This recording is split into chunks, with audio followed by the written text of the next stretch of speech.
So Jake has just admitted that he fancies Aiden because of the mustache. Said he kind of looks a bit like George Furbank. What a way to start off the episode. Absolutely crazy. Welcome back to Casual Bias Rugby. This is the fan forum, and we're just going to chat a bit about the Six Nations that we actually just witnessed this weekend. A crazy weekend, right? Wales, what a performance. England finally gets it done, first time in this generation. And then, who said defense is optional in the Super Rugby? Well, we just got a 97-point banger, right, between France and Italy. Absolutely crazy. Welcome back. Aiden, my man, what are you saying? Another exceptional week of the Six Nations. You know, this tournament is great. And I'm not going to be a Southern Hemisphere fan that says, it's a B-tier competition. It's a sensational competition. The teams, the games, they're electric. Even that one that's a 90-point thriller between France and Italy, it's so exciting to watch. The atmosphere at the games, they're pumping.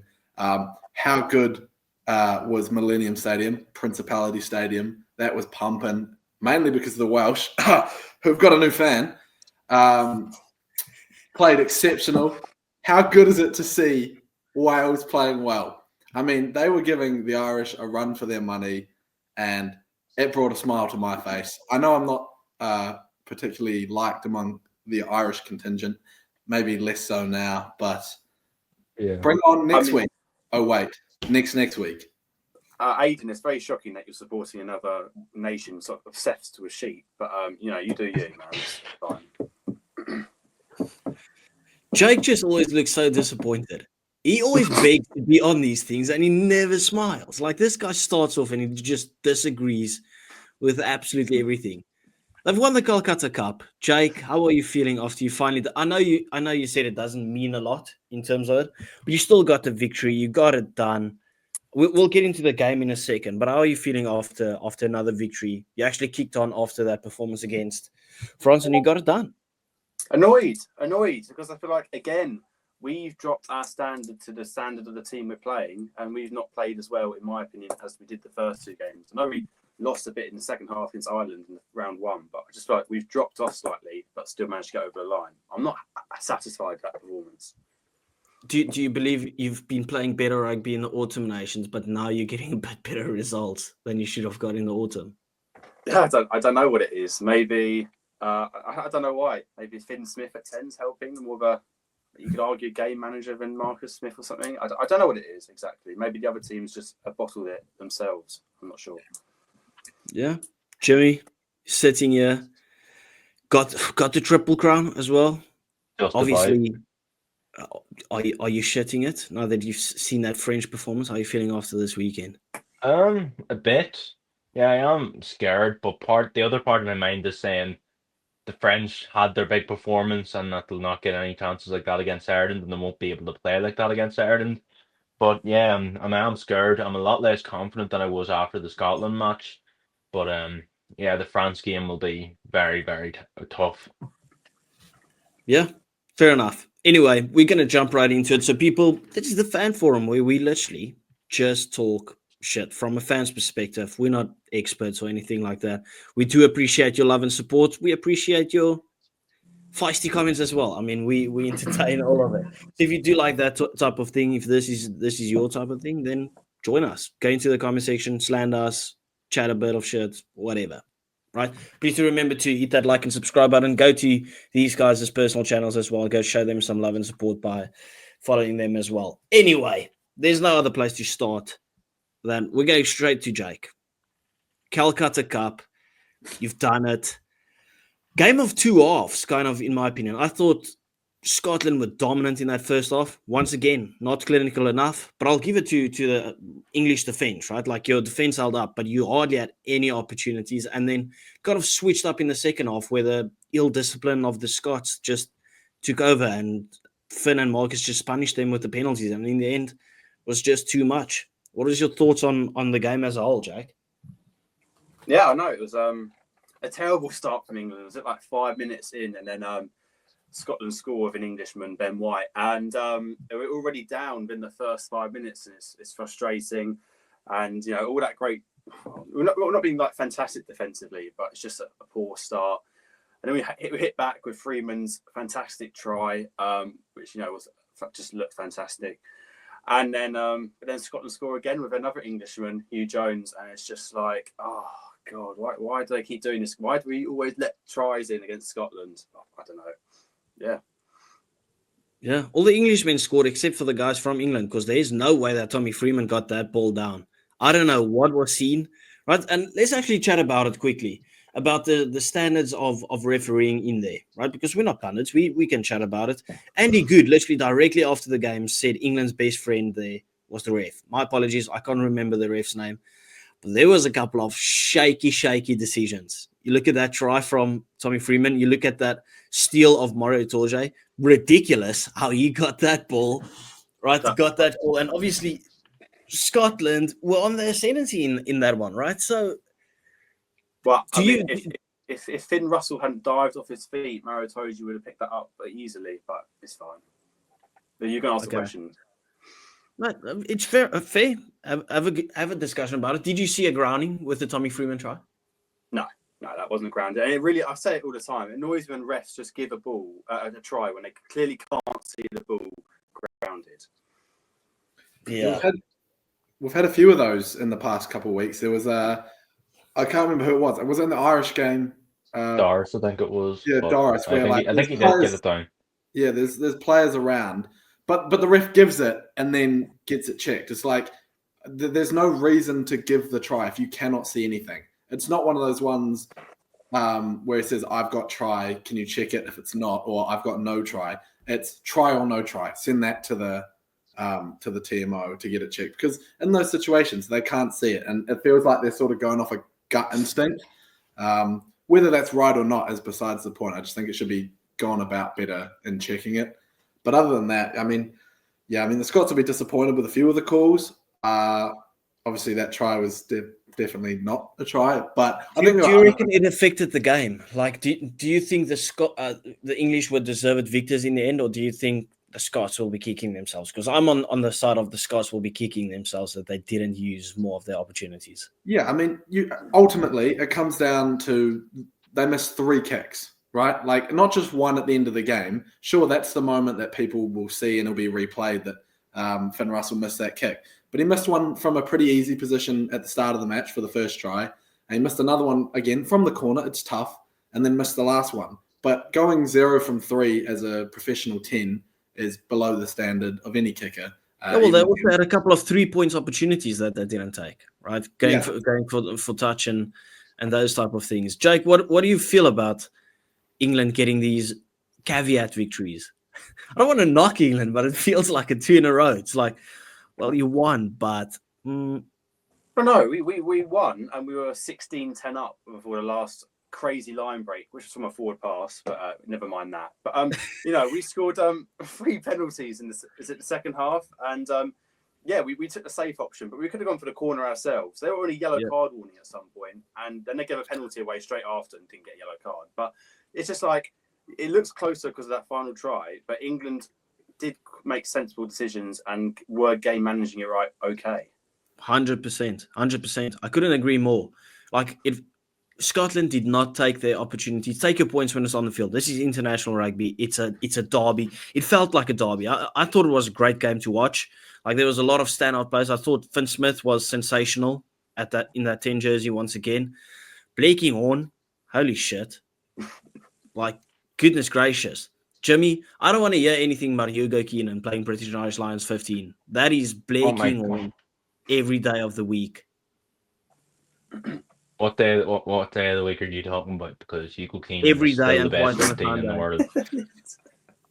Blair Kinghorn is only rated how he is because he kicks. But I have a bone to pick with the refereeing this weekend. Especially in the Ireland game too. I didn't hear today speak about the that Irish the game in ref... a second, Jimmy. Speak about something other All right, than the so Irish. the England game. Even, what was it? Who was it scored the try for England? Well, as allegedly scored the try. Tommy Freeman. Tommy Freeman. He even said, listen, the ref awarded it, so it should have been a try, but he knew he didn't ground that shit. Yeah, he said, the ref awarded it, so I'll take it. That's pretty much what he said.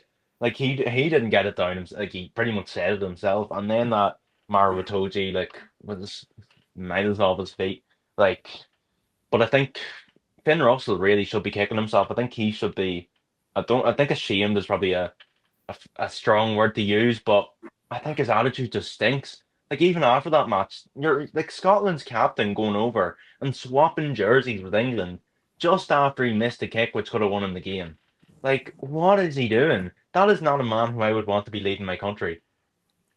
Yes, you're bringing a lot of hate to the channel here, Jimmy. You got to remember, I'm at the bringing end the of the truth. I'm day, bringing the truth. it's a rugby match, right? Like people have swapped jerseys for all time. Look, speaking on Blair Kinghorn, just to say he just because of his kicking is absurd. He's probably the best 15 at the moment under the high ball. Some of the stuff that he was taking against England, who are known for their kick pressure, he was sensational. He's also great at offloading. He's got hands that are massive. So just a one arm, one hand offload, which are brilliant. Yeah. He's a good runner of the ball. He can kick very well.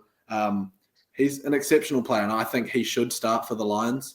I think the worrying thing for England looking at that game is possession and territory numbers, because they will be obscenely low, and it's tough. Yeah. I mean, obviously they got across the line with another 1 point victory, but it's going to be tough to continue playing a game when you only have 30% possession and maybe 30% territory as well. So I'd be looking at that. I've seen a Twitter comment, right? And it's something that I've said for the longest time. This English team feels like they could be world beaters. They could be the best in the world in terms of talent that they have. Mm-hmm. And it's getting stunned by, how do you call it? Bottling. No, below average coaching staff, below average management and stuff. Like, if you look at the talent that they have from position 1 till position 23, right? That is a classy team. There's a lot of talent. And if you have the likes of a Marcus Smith and you have Finn Smith, and yet you don't have any of the ball, you are doing something wrong in terms of your setup. Because I like that combination, but the way that England play and use those, I think you are absolutely bumming Marcus Smith at 15. Like, it just doesn't work for me, those two. I think Finn Smith is a great 10. I think Marcus Smith is probably on form the best 10 in the world, right? But, like, you're not even using either one of the two. If Marcus Smith got absolutely cooked at 15 when he's not that first receiver. It's just like he almost gets the ball too flat. He doesn't really know what to do with it then. Give him that time and space in that 10 jersey, and he'll absolutely keep on cooking. This is the same guy that carried England throughout the Autumn Nations, right? And now you're playing him at fullback. Mm. What's the point? We hardly get a touch on the ball. Do you want to hear a crazy stat from the game that I saw from one of the other podcasts? Is Finn Smith made 16 tackles and he passed the ball as the fly half 17 times. Yeah, crazy. He tackled and passed at almost the same rate. That is from the love of rugby, right? Ben Young's speaking about it. And that's a 9. Talking about how he would want his 10 to play. Yeah. So it's I think you're right about when you have such attacking threats in both Finn Smith and Marcus Smith. Like, you watch them in the Premiership, obviously Smith at Quins and both Smith, one at Quins and one at Northampton. They're exceptional the way they light up on attack, and I think they're getting stunted a little bit at the moment. Well, we've seen it in all the 3 first games of England that they've really struggled with territory and possession, especially in the first half. They've really struggled in all 3 of those games. Aidan was saying, like, during the game, like, Scotland has 80% possession and they're going to be kicking themselves, not really taking more of that opportunity. And I think you're right, Casual. I think that it's a younger squad. It's one of the younger squads in the Six Nations, sort of close to Wales and Italy and a sort of Ireland. And the coaching staff are quite inexperienced. Steve Borthwick hasn't been a Premiership coach for ages. Kevin Sinfield's come pretty much straight from rugby league. He's not really huge experience. Who's Richard Wigglesworth isn't an old coach. Yeah, but a rugby league coach is not going to tell you to kick the ball the whole time. Right, he will, because he's got to learn the rules. And it just proves your point, though, that maybe they are lacking some deeper tactical knowledge in how to control games. Yeah, well, if you just look at, for instance, from the loosies that you have, right? Like, Earl loves a carry. Tom Willis likes a carry. Finn Smith attacking fly off. Marcus Smith attacking fly off. Ollie Lawrence loves a carry. Henry Slater's got the keys to the castle, or keys to the city at Exeter in terms of his attacking prowess. He barely touches the ball, right? And he's the inside center. You can look at your wings, loves running the ball and stuff. Tommy Freeman, great under the eyeball, but the rest love running the ball. And you barely run the ball. I don't understand it at all. But it's like, we seem to have that game plan, just keep kicking the ball away off Alex Mitchell, who didn't have his best game today. And then Slightholm and Freeman were not getting anything against the Scottish back three in the air. So we just kept losing field positioning. Yeah, exactly. But I mean, we have to give some credit to the Scots as well. Jamie Ritchie played the game of his life. Holy shit, he was absolutely everywhere. They got bulldozed a bit at scrum time, if I'm not mistaken. I was really impressed by the English pack. How many scrum penalties did they get? Does anyone know? No, not off the top of my head. Yeah, Duan van der Merwe, as always. South Africans love playing against the English. Absolute menace. I thought Carl Rowe was great. Tom Jordan was fine as well. It's like the Scots will feel like all of us had good games. We lost the game. And in the end, that's the only thing that matters, really. Yeah. I might say one thing about Steve Borthwick is that at least he made some like earlier proactive subs this time. You know, Tim Baxter came on very early, Elliot Daly came on early, and a few others real. So that's something at least. Were you a fan of the move of seeing Elliot Daly as early as you did in that game? Slightholm was struggling, definitely. I think there's definitely, from what I've seen watching it, there's definitely a sort of mindset at the moment in the England where no matter what's happening, they stick to the game plan. Like it doesn't feel like it adapts to what's happening in the game. You could see that, you know, when they had no territory, they weren't winning the high ball off their contestable kicks with Alex Mitchell's kicks. They kept trying it, and it's almost like they were getting nothing from it. But it's almost like the word that they were receiving is keep doing it, it'll eventually happen. Whereas you see some of the other teams that close out games better and make it a bit more convincing, they tend to adapt a bit better to what the opposition is throwing at them. And I think that's sort of the key area, which is kind of concerning if you're an English fan at the moment. But ultimately, the positive is this time, at the end of last year rather, they were playing these sorts of games and losing at the final hurdle. These past two games, they're winning them at the final hurdle. Yeah. So that's the ultimate improvement. Well, Jake's probably sitting there looking at that Irish performance, looking at their French performance and thinking, wow, well, England's favourites to win the Six Nations now. That's what's going through Jake's mind. He's not sitting there worrying about any performances or anything like that. Anyway, talking about Ireland. Do we want to talk about Ireland or do we want to talk about France? I'll go Ireland first. Let's go Ireland. I think there's more to talk about with Wales. Yeah. Wow. Did they pitch up? We said they might have a little 40-minute bounce. They put up an 80-minute performance. 80-minute performance. They were sensational, right? And I don't really look at it and think, oh, well, Ireland played so badly. I just thought, wow, Wales just pitched up. That looked like the old nitty-gritty Wales that makes it impossible to get smashed, where it's just like do or die attitude. And the sad part of it is they got 0 points from that game. That's the sad part. Yeah, I mean, it was so good to watch them play rugby that the players were used to. Obviously, getting the players in, your Max Llewellyns, your Gareth Hanskins, who have all got playing time together at Gloucester. Look, it was really good to watch. I think the thing that was most improved was the structure. The Wales teams of the past games in the Six Nations, especially on attack, just looked flat. They had nothing going on, and they looked like there was no game plan. Whereas even though it was simple against Ireland, it looked effective. The players knew what they were doing, and so they were able to make inroads into a very good Irish defence. And so that's such a positive thing to take from this. And I know they got no points, but I think all the players and the Welsh fans can take something from that game. Yeah, and you could hear it in the crowd. They were up for that game. Jimmy, as an Irishman, how did you feel watching that game? Going into halftime behind. I was absolutely raging. Even at full time, I was raging, to be honest. I was pretty angry. Not necessarily with the performance, but with the way the fan base was going to turn as well, back to how it was in the autumn. And I'm like, but like I think people are now realizing Wales were absolutely exceptional. But yeah, we were very poor. We weren't up to the standard that we should be setting. But the thing is, so it doesn't matter what Wales side we play, they always pull it close enough against us. Doesn't like even Italy, like this Italy side who's doing amazing at the minute. They came to Dublin last year and we get them scoreless. But we see what Wales, doesn't matter how bad they are, if they're worse than Italy, if they're like wooden spoon like team, they'll still pull it within a score or two of us. So yeah, it's worrying, I think. But we need a massively improved for the France game. Jamison Gibson Park, once Unreal. again. World Player of the Year. Your Another- shout was unreal. That was an unreal shout. And he just keeps on going. Like, that guy is absolutely crazy. I think I haven't seen too much hate on Sam Prendergast, which I'm happy about, because he had a very up and down game, right? But Yeah. I think as the game went on, he came into it more. His kicking got better. I mean, he had a massive boot on him to put that 52-meter kick over, Oh, it was just to unreal. kind of seal the deal as well. Very, very talented guy. Bundiaki, when he came on, completely changed the game.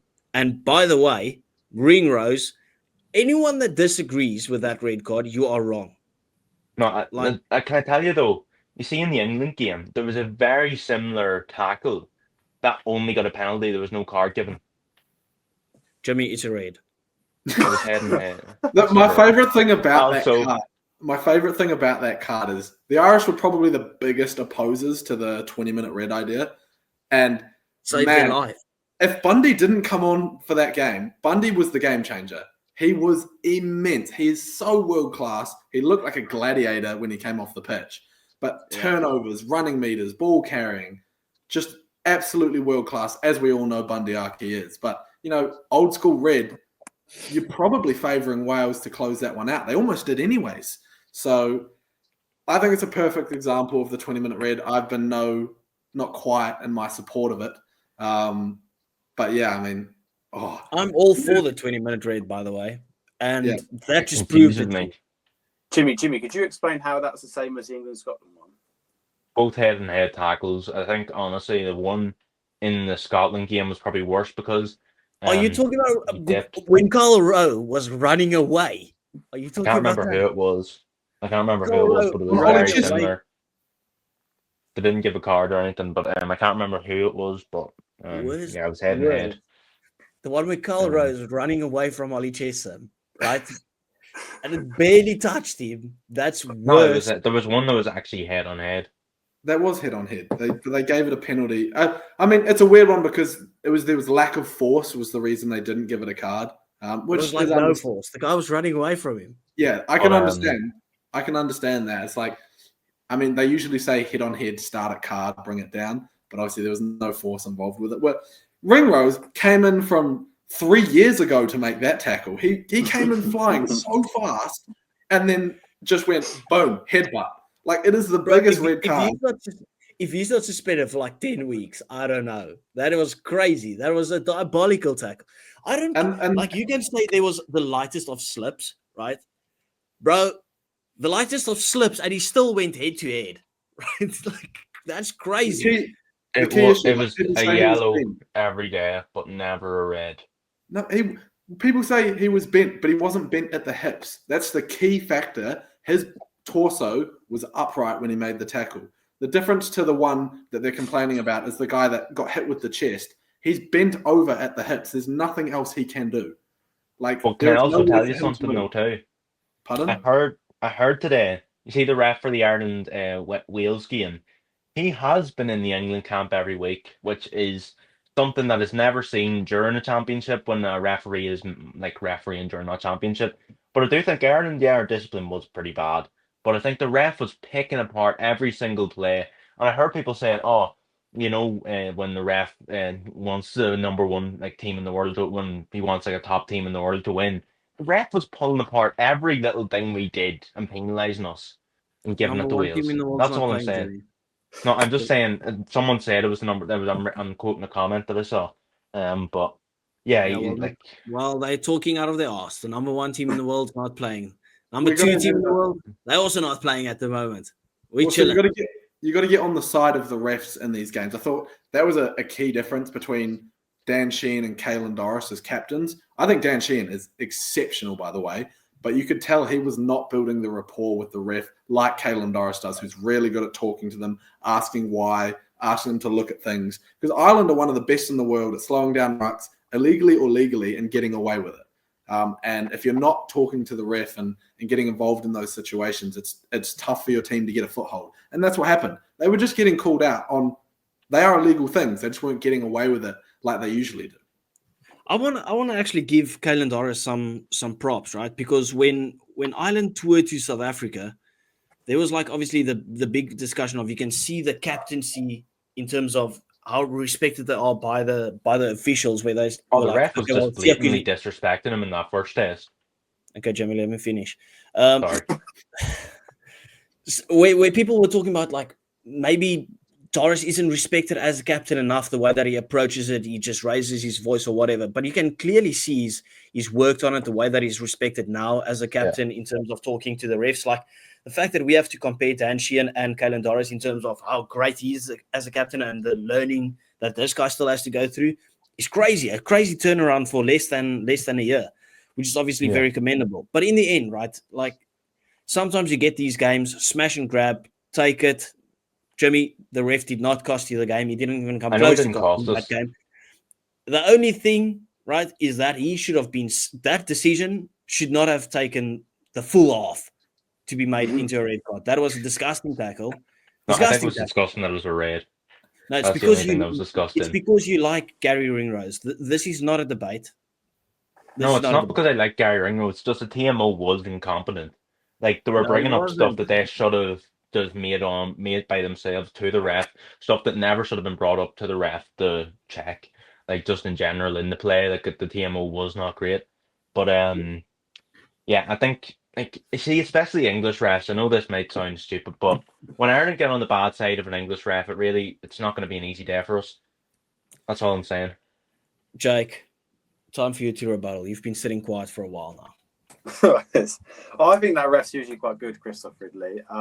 Also, about earlier, he's not allowed to ever officiate England, so you might as well give advice to England. It's just about how to behave and about the laws. Anyway, I don't have much to say. I thought the ref was mostly quite fair, but I've gotten this lovely hat because Nottingham rugby hat. Check out my match day vlog from the other week. Ellis Mee, who was from Nottingham last year. What a debut for Wales, man! He was fantastic, like his first international cap. If you really wanted to give a player a losing man of the match, it would have been him. He was crazy good. I know Divan van der Merwe got it. How Divan got it, I don't know. Like, he was still great, but I thought there was a couple of players better than Divan. Not Mead. He was insane. Yeah. He was, every time he touched the ball, he was the threat. And imagine if he scored that try in the end as well to liven up the game as well. Correct decision, Jimmy. TMO, incompetent TMO, making the correct decision to save your arms. But it was clearly wrong. It was clearly not like he didn't have control of the ball. Right? I didn't agree with the decision of the knock because I was like, again, that's momentum. But I thought the grounding was short. Yeah, he didn't have control on it. He and was out. So I was just like, okay, well, he's in touch, not necessarily with the knock, but I can see where they obviously come with the knock on. But let's not have that take away from the sensational performance. Oh yeah, it almost reminded me of I think it was Lewis Rees-Sammet's like Six Nations debut in 2021 against Ireland. He absolutely pulled us apart that day, scoring 2 tries, and he was actually in the stands for that match. And you should have seen his face when that try got disallowed. Maybe when he was over in America, he might have forgotten the rules of rugby. But he's a little CasualBiasRugby guy. Can I stop showing him on the screen? He is a bad. I know it just pisses me off. He's a bad example to rugby. Fuck him. Yeah, exactly. Don't show me. Don't show me. Why are you pointing at me? Don't talk about my Welsh guy like that. Oh yeah, your fellow sheepshaggers, yeah. Yeah, like he's made his choices. It's the same thing with like, why is Rugby Pass and Ball Carrier and all those guys posting about him getting a contract in the NFL? Right? What? It doesn't make sense. I don't care. Right? I do not care. Anyway. Yeah, and he's coming back like a hero. But great performance by Wales. They really stepped up, and Ireland, obviously, you got it over the line. You'll take it. You'll take your 4 points. And to be fair, right, with the performance that France had, and we're going to chat about them now, with the performance that France had and the performance that Ireland had, right, I don't think they were too bad or anything. I kind of feel like that was a good wake-up call for Ireland. I'm actually glad. Because if it's like Ireland performed well and France performed well, But now Ireland was shaky, and they know they have to pull their socks up now because that French team looked utterly scary. Because Italy, I will not be told that Italy played shit in that game. It Like didn't. they came out to play for a bit, right? Exactly. But that was the clinical French that we talk about. If France add 28 points on that scoreline against England, we're looking at another 50-point banger there from France. This is a clinical French team. I can't think of one, except for in the first 5 minutes, one butchered try, one opportunity not taken. They were world class yesterday. Yeah. Jake, I'll come straight to you with that one. I do think Italy they came out well the first 30 minutes, but I think they made a lot of errors exiting their own half. And I'm sorry, not to sort of bang on about the likes of Dupont and Gibson Park, but their box kicking, the distance they get on their box kicks is just such a huge difference for an international team. Like, it just gets them out of jail straight away every restart. And Italy just kept getting caught before the 10-meter line even. And they leaked a lot of points in the end of the first half. And then second half, I do think they were poor, actually. I thought France were electric, but I thought the Italian defence lost... what's the word? Like spirit. Like they just lost. Well, it was optional. Yeah, you know what I mean. Though they just lost. Like what's the word I'm looking for? Motivation, because they're out of the game. Yeah. No, listen. Dupont was unreal yesterday. Mufana, unreal. Louis Bilberet, crazy. Barry at fullback, dude. Holy shit! I don't think I've ever seen a 15 more involved in a game than he was right there. Yeah. Like, he was absolutely everywhere. Aldry was great for like the 50 minutes that he was on. The one thing for me is I don't like it that they moved Dupont to 10. I just don't see that working. Like, I feel like if Luku comes on, replace 9 for a 9, taking off Ramos when it comes to the big games and stuff, I wouldn't sacrifice Ramos, who's been sensational. Yeah, he was unreal off the tee. Just to keep Dupont on the field if he's not going to play 9. Like, rather have Dupont play the full 80 at 9 than if you really want to. Just my opinion. Yeah. I agree. I mean, in that game especially, Ramos he's so good at 10 or 15. Like, he can play either exceptionally well. And so if you've got someone like Leo Barre at the back, I mean, you might be doing that over starting Intermac and putting Ramos at 15. They were just, together working off each other were brilliant. And I don't think there's a better kicker in world rugby than Tomo Ramos. He is so pinpoint accurate. You could bet your house on him and he'd make the kick. I think he missed one from like a million kicks that he took against Italy. So, I mean, that's super impressive. I thought Barre was, as you said, the most involved you see a fullback in any game. He was slicing through the defense, even when Italy were, still in the fight in the game in that first 30 minutes. I thought he was the catalyst for a lot of the attacks. But that felt like a Ben Smith performance by him. Yeah, Ben Smith also just used to like pitch up in every single attack. Yeah, he just always had hands on the ball. He always had an involvement. And I think we talked about it last week when we were reviewing these games, that the thing for France is, can they capitalize on the opportunities they make? Because they probably make the most opportunities of any team in the Six Nations, maybe even the world. And when they're clinical, man, they are scary because they just score from anywhere. They could be back in their own 22 and there's a magic pass or a magic kick. Or Louis Bilberet's little deft touch that went like 2 meters, then he picked up again and gave it to Barre to score. No one else in the world does that.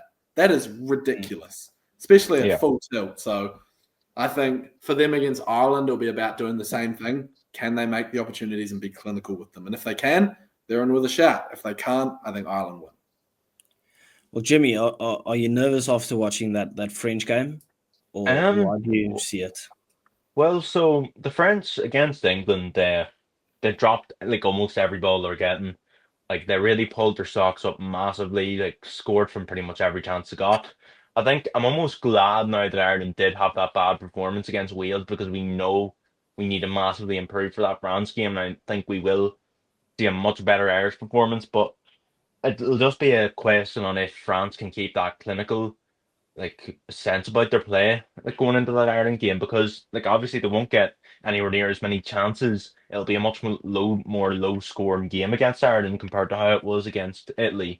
So if they can take, I know they might get only a couple of chances, not a couple of chances, but whatever they are given, will they be able to capitalize? Will be a big question. And can Ireland pull their socks up? That's the thing, right? Like I've seen a lot of people talking about, okay, well that victory over Italy has secured it for France. They're beating Ireland and whatever. And I'm like, well, the Irish defensive system is so good. Like there's no way in the world that backline, albeit they are very scary, will have that much time on the ball to just basically do whatever they want to against Ireland. Ireland's rush defense is very good. The way that Ireland defend is so compact, it's so beautiful. You look at that Welsh attack, that looked sensational at some points, but it just couldn't get through Ireland. And I think they've lost their main defender now in Gary Ringrose, and Aki and Henshaw, both fantastic, but they're not as well. They were losing the game with Gary Ringrose on the field, and then they were all of a sudden winning the game. So yeah, but he's still their main defensive organizer in the back line. Yeah, so but I think losing Gary Ringrose and having a centre combination of Bundy and Henshaw is equally as world class. Yeah, Henshaw is one of the most underrated centres in the world. 100%. The French backs are quick, and so are their centres. They're going to be under a lot more pressure. I think Ringrose is a big. But our centres are great defenders, so they're not as quick. Speaking of French midfielders, how good was Mofana? Holy! Speaking of being involved, he was everywhere. Like every try, you almost saw like, he was part of it. Either it was a line break or an offload or a wide pass. He was everywhere. I thought he had probably the game of his career against Italy. That was so good to watch. You know what's going to be an interesting battle in that France-Ireland game? The bench. Because the French bench that came on, the bomb squad, I wasn't that impressed by the bomb squad coming onto the field. Like, I like seeing them bring 7 on, right? Like Matt Williams, close your eyes, right? That did not work as well as the ones in green work. But still, it's going to be interesting because I like the Irish bench. They bring a quality off the bench. And you'll probably think, okay, well, Jack Conan's going back on the bench and he's playing the rugby of his life at the moment. There's a lot of depth on that Irish bench as well. I think that's where Ireland edge it out. I just still got my sneaky feeling about Ireland in this one. Do you reckon they put Conan at 6 and move Tyburn He's back? He's actually in doubt from what I hear. Like he might have picked up an injury against Wales. Oh, okay. Who? We went off early. Conan. He might have picked up an injury, but I don't know if that's confirmed or not. We got 2 weeks, so I mean, yeah, hopefully him and Dars will be fit for that match. Yeah, and then our backline sorted. Who plays at 8 if neither of them are fit? Good question. Coombs maybe. That's a Munster fan's dream. Do we see Otisogwe or whatever getting dropped for Peno again? Because he's been playing well. Both games that he's played. I mean, you can't not put Peno in the team, right? That guy breaks tackles for fun. Him and BLB also work so good together. Obviously, they play at Bordeaux, but you'll often see them on the same wing involved in a try. Their work rate is through the roof. So I think if he's fit, he'll be playing. It's sort of a no-brainer. Even though Otisogwe was great against Italy, I just think, you stack the deck and you put those guys in. Fair enough. Do we wrap it up over here? Well, I want to talk about France's massive win over Italy and Ireland not getting a 4-try bonus point against Wales is huge. Makes that huge for the Six Nations because that also makes it very hard for England to win whoever wins at the weekend. Let's actually see how the table looks then. Well, we're top by 4, are we? If France win by 8 points or more, I don't think it'll be much more, but if they do win by 8 points or more, and Ireland don't get 4 tries, and England win against Wales, England move to 2nd, France move to 1st, and Ireland move to 3rd. Some crazy dude on one of our past podcasts spoke about that. I don't know who it was, but I think it was Rayburn Shield guy. Maybe he was on to something. I hope he wasn't. I think how it works. If France were to beat Scotland and thingy, we need them to, because there's such massive points difference. We need them to not get 4 tries against Scotland and Ireland if they win. I don't care about England. I'm just saying my prediction because I still think France will win. So I just think. Do we reckon that Welsh performance was a one-off performance against Ireland, or do we think they can go back to back? and actually They'll have it in them to compete go against and- England. Well, they got Scotland first, but I think they can go back to back. Yeah, they have it in them, I think. Because you could just see the difference. Like Max Llewellyn, so under the radar everywhere as well. He put in a Mafana performance. That guy was sensational. But I was going to say, we moved on. Like every single Welsh player played well, and you actually had Anscombe, their best 10, playing 10, and Ben Thomas in his position, and it just worked. Like, who would have thought? Gatland masterclass. Yeah, The only guy that stank it out was my super sub for my Six Nations fantasy, Aaron Wainwright. Put out a little 3-pointer. What are you doing, bro? Like the commentators were like, "Here comes Wainwright. Who do you want to bring on to build more pressure? Your biggest carrier, Aaron Wainwright, 3-pointer. Are you kidding me? Is that That's at 3 times by tackles. 3 as well? No, he got 9 points overall. Oh, it's gonna be interesting to see how they play away in Murrayfield, because obviously being at home, being at Principality is a huge boost. It's got the best atmosphere of any stadium, just because that roof as well. So it'll be interesting to see how they travel away, how Scotland's going to react, because now their chances of winning the Six Nations are done realistically. So are they going to be fired up, or are they going to be a bit under the radar? And then England-Wales is England-Wales. Doesn't really matter. It's a grudge match, so it doesn't matter how good either team is. It'll be close. It's going to be exciting. I can back the Welsh to win one of the two. I thought it's happened in the last 2 years. I was just going to say quickly that Scotland have played England first and then bottled it against Wales the next round after. So, My wild prediction nearly came true against Ireland, where I said Wales will win a game, but it won't be against Italy. I'm still stuck on that, and I'm feeling a bit more confident. I jumped on that prediction in my video when we first talked about it. I'm like, yeah, I can see it happening. Again, was not expecting it to be Ireland of all teams halfway through that game. I was like, this is ridiculous. But yeah, they're coming back, and it's so good to see a Welsh team that's competitive. I really hope, because you get this so many times. That's why I asked the question where it's like, it was a one-off performance. They still didn't get it done. And now they just keep on losing again and stink it out. I really hope that's not the case and they can go back-to-back performances, because they lost 15 in a row now. That is as much times as Richie McCaw lost in his entire career for the All Blacks. He lost 15 games. That is a crazy stat. Yeah, I mean, that is nuts. But he's also been in a crazy good All Blacks team for that entire career. Yeah, but still, like, holy shit. They've lost as many times in a row as he lost in his entire career. Yeah. There's some guys there that have been there for all 15 losses. I want to know who played for all 15 of those losses. Is there anyone? Probably. I'd say there could be. Daffer Jenkins? No, he's out the last one. Maybe Thomas Williams, maybe. Yeah. He's class too, by the way. He's I think he should go on the Lions tour. Yeah, definitely.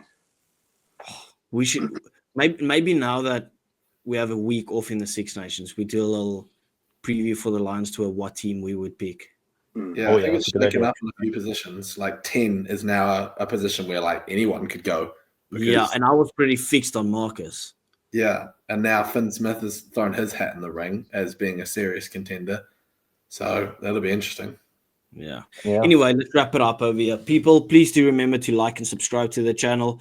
Go to these guys. Go to Rugby Ramblings. Jimmy knows rugby, even though he doesn't. I mean, listen to the DMO argument. And then, well, there's Jake. Just go to their profile, show them some love and support. Go subscribe and follow their channels. We do appreciate each and every one of you guys. And if you think we said something wild, call us out in the comment section. We will see you again. Adios. Bye-bye. Ciao.